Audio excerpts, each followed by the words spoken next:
Agora a gente tá indo embora, todo mundo com bambu, o Gui só com mato, eu também peguei só mato porque a gente é folgado. Galera toda animada, indo embora. Muito animada, né, Gui?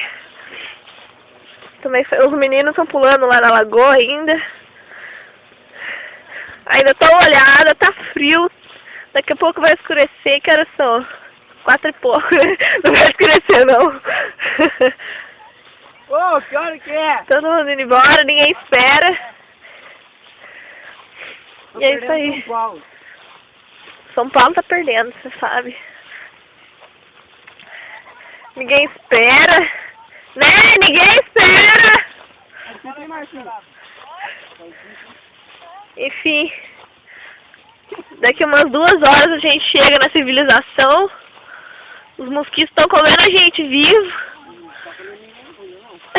Tá assim, olha essas costas todas picadas. Tá assim. O Murilo caindo, burro. A perna dele é maior que o bambu. Penso que é gente. Mas como que o bambu é grande?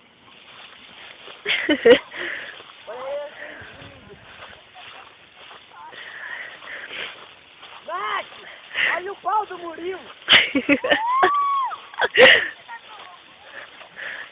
Eu não tô aguentando carregar o facão e as coisas. A Márcia ficou com tênis de bambu.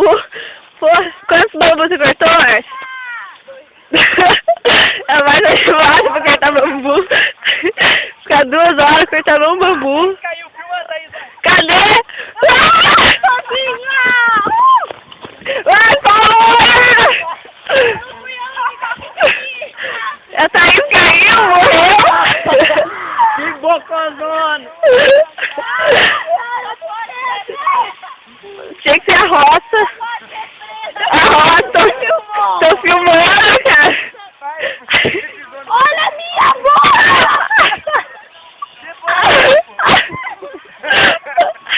Nossa, que eu tô sentada, eu vou seguir Por que você caiu, Tandinho?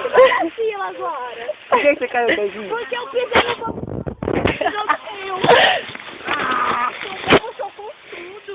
Pronto, tombo pra finalizar.